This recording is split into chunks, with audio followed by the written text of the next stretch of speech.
عمر کے کسی بھی حصے کے اندر، چاہے 100 سال کی عمر ہو گئی، ہمارے اندر ایک انرجی، ایک بلڈ ان پروگرام، ایک پاور موجود رہتی ہے کہ ہم عمر کے کسی بھی حصے کے اندر کسی بھی پرابلم سے نکل سکتے ہیں۔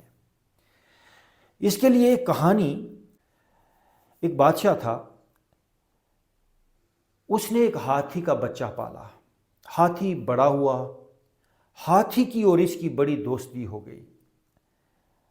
ہاتھی بڑا ہوا اور بڑا جنگجو اور واریر قسم کا وہ ہاتھی بنا۔ بادشاہ اس ہاتھی کو ہر جنگ میں اپنے ساتھ لے کر جاتا اور بادشاہ کو اس سے بڑا پیار تھا، اور جس بھی جنگ میں یہ ہاتھی جاتا تو بادشاہ کو یقین ہوتا تھا کہ وہ یہ جنگ جیتے گا، اور وہ جیتا تھا، کیونکہ پہلے جنگیں ہاتھیوں اور گھوڑوں پر ہوتی تھیں، تلواروں سے۔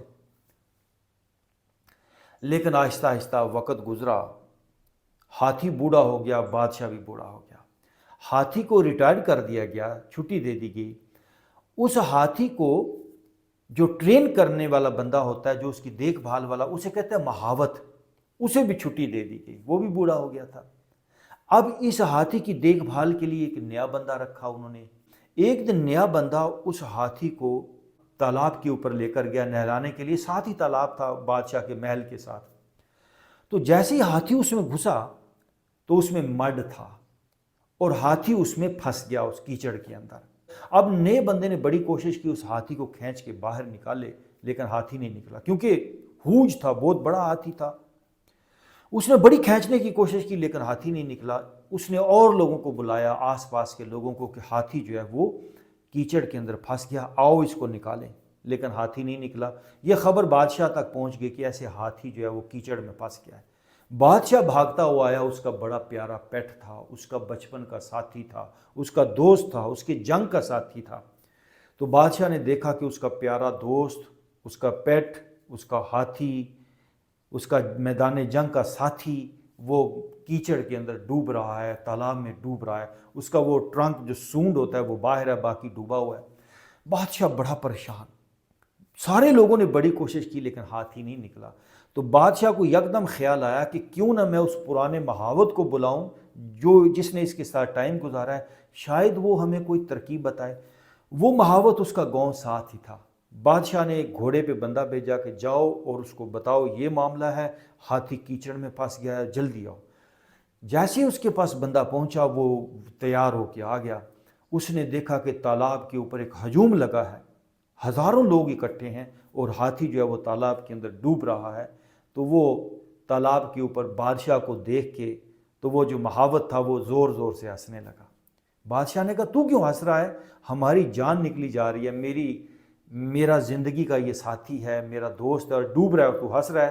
اس نے کہا بادشاہ سلامت، میں آپ لوگوں کی بیوقوفی پہ ہنس رہا ہوں، اتنا یہ ہجوم اکٹھا ہے اور آپ اکٹھے ہو، آپ لوگوں کو کوئی عقل ہے؟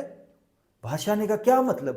اس نے کہا یہ ہاتھی ایسے نہیں نکلنے والا جس طرح آپ لوگوں نے اس کو رسے ڈالے ہوئے ہیں اور کھینچ رہے ہو، یہ ہاتھی خود بخود نکل کے آئے گا۔ بادشاہ نے کہا وہ کیسے؟ اس نے کہا میں آپ کو بتاتا ہوں کیسے۔ اس نے کہا جاؤ، وہ جو میدان جنگ میں جانے سے پہلے وہ جو ہم ڈرم بجاتے تھے نا، وہ نگارے ڈھول، وہ لے کر آؤ۔ وہ ڈھول اور نگارے لے کر آئے، وہ تالاب کے کنارے کے اوپر انہوں نے بجائے۔ تو اس ہاتھی کو پتہ چلا کہ میری ڈیوٹی ہے، میرے بادشاہ نے مجھے جنگ کے لیے بلایا، کیونکہ ساری زندگی وہ جنگ پہ رہا تھا، ابھی وہ بوڑھا ہو گیا تھا تو اس کے اندر کی پاورز بھی ڈاؤن ہو گئی تھیں۔ اس کو ڈیوٹی یاد آئی، اس کے اندر کا وہ واریر ہاتھی پھر جاگ گیا۔ لکھنے والا لکھتا ہے، کیونکہ یہ کہانی بدھ نے مینشن کی ہے، گوتم بدھ نے، وہ کہتے ہیں کہ وہ ہاتھی اس کیچڑ میں سے چنگاڑتا ہوا خود اپنے پاؤں کے اوپر چل کے باہر آ گیا، کسی نے اس کو کھینچا نہیں۔ تو میں آپ سے یہ کہنا چاہوں گا کہ do not forget your duties, اپنے فرائض، اپنے کام، اپنے ٹارگٹس، ان کو کبھی مت بھولا کریں۔ اور نئے نئے ٹارگٹس چنا کریں، نئی نئی ایڈونچر میں جائیں، نئے نئے رسک لینا سیکھیں۔